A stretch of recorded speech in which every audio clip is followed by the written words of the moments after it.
What are you looking for out of the fall? Is it a lot of installation or just like adjustment and improvement in terms of, just meeting players and learning things? What's your biggest goals to get out of the fall? Yeah, really good question. There's a lot to accomplish. We have a lot of work to do. You mentioned the word installation. I would say establish our way of doing things. A lot of coaches would use the word culture. For us, we want to operate and function at a high level. Therefore, we need to learn how to do that. So that's the first thing. Secondly, we had a really good month of September relative to individual player development. Some of that's off the field relative to strength and conditioning. Some guys changing their bodies so they can function better on the field.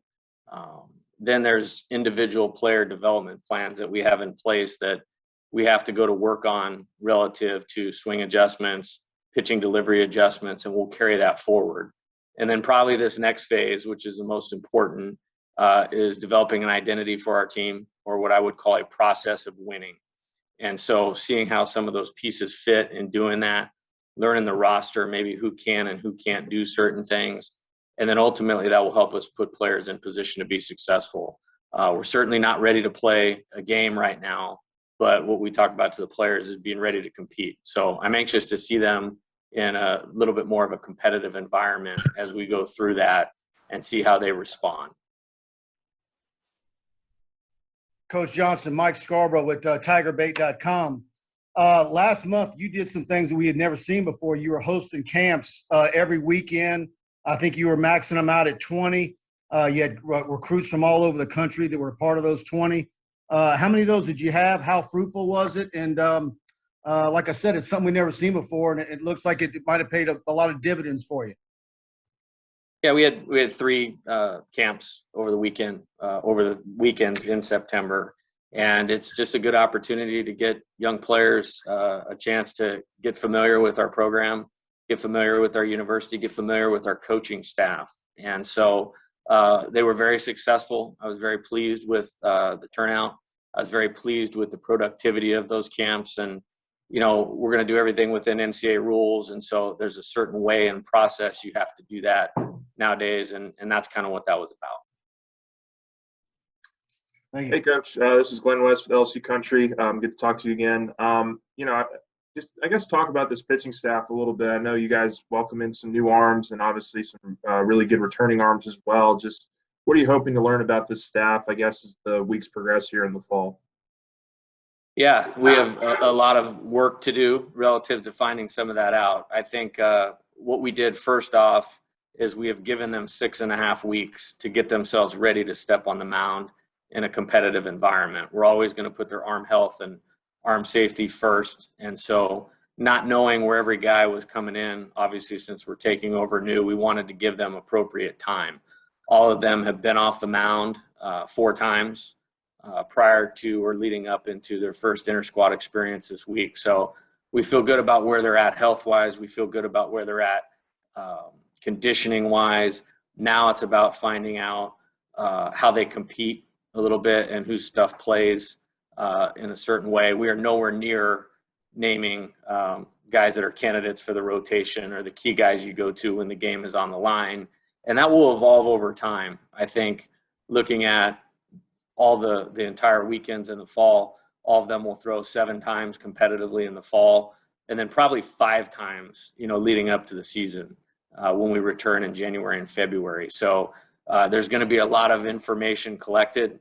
My initial observations in watching bullpens, and again, the bullpen is a different environment in the game, but I'm very pleased with the strike throwing ability of the staff right now. And if you can start there, then you can start building pieces and how they align and match up. So early indications are good as far as them throwing strikes, low strikes, moving the ball in and out, and changing speeds with the breaking balls and changeups.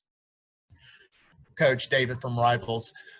Going in a little in depth here about Jacob Berry for me for a second. He comes in with a lot of fanfare, but he knows what Jay Johnson wants from a coaching staff. How much have you relied on him to kind of be your conduit of, hey guys, this is what we want to do, and this is the kind of winning atmosphere, and this is how we're going to go about it?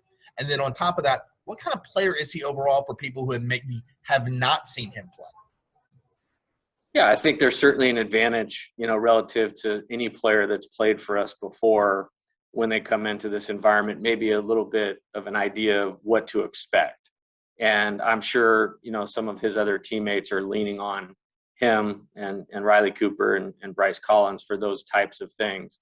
Matter of fact, when Riley came on his recruiting visit, he was joking that the players were asking him more questions about me than typically the recruit asking, about the school. So all those guys are hard workers, Jacob included. He's here at the facility all the time, working on his own. I think that's the first thing I would say. He's incredibly competitive. He's incredibly driven to be the best player that he possibly can be on both sides of the ball. And so all of that, I think, is a positive for us. A, he improves as a player. B, he's emulating behaviors that we want all of our players to exhibit, which is to work smart, work hard, be here on your own. We only have so many hours relative to NCAA limits and those types of things. And we want to create a way of doing things, as I said, where these guys are here on their own, putting in productive time to improve themselves as players. And he does a really good job of that himself. And I think that's something that I've casually noticed has been very good, throughout our team for the first month. And that's a really positive thing.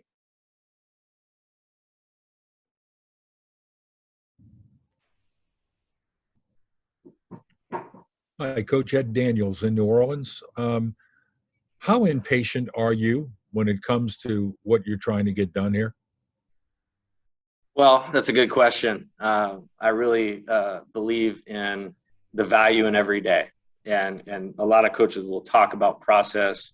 What we try to do is define the process for the players and give them a roadmap to being the best player they can be and to being the best team we can ultimately be. So you can't rush that part of it. In the fall and looking at what we want to do, I would say we want to cut things in half and master those things. I think sometimes, something I've learned is I want to do too much too fast relative to trying to get everything done, and then you water down the quality of that. I think what we'll do is we'll focus on the things that happen in the games the most that are relative to winning and having success, and really be good at those things. And then I think over time we'll start to expand, but we're not going to expand until we have handles on the very basic fundamentals of winning. And so in that regard, you have to be patient, okay? But by doing it that way, you can see constant improvement. And I really like some of the pieces relative to the talent, but we can't short circuit what we want on a daily basis. For instance, we're playing our first inter-squad game tomorrow night. We're not ready to play a game yet, as I said.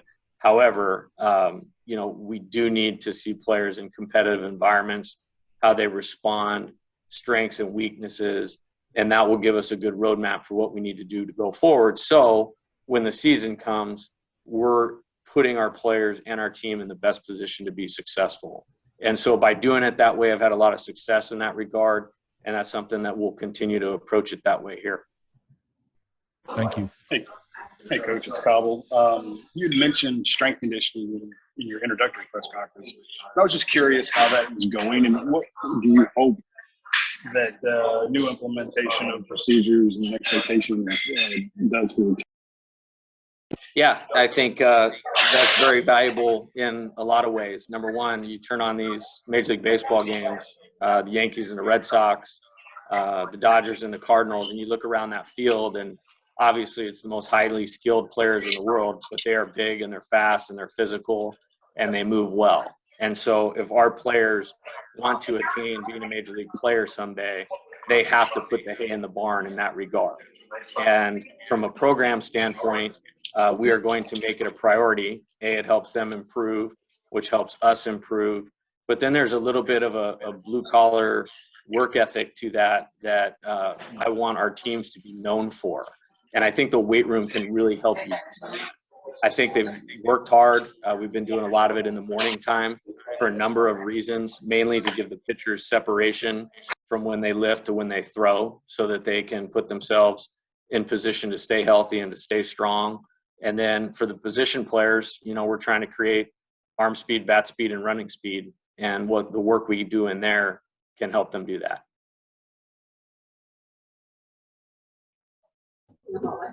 Hey, Coach TJ Polk with Tiger TV. My question for you today is, what have been some things that may have caught you by surprise, whether that be within the team or within the program this far? What are things that you've liked in the interaction that you've had with the players and the coaching staff?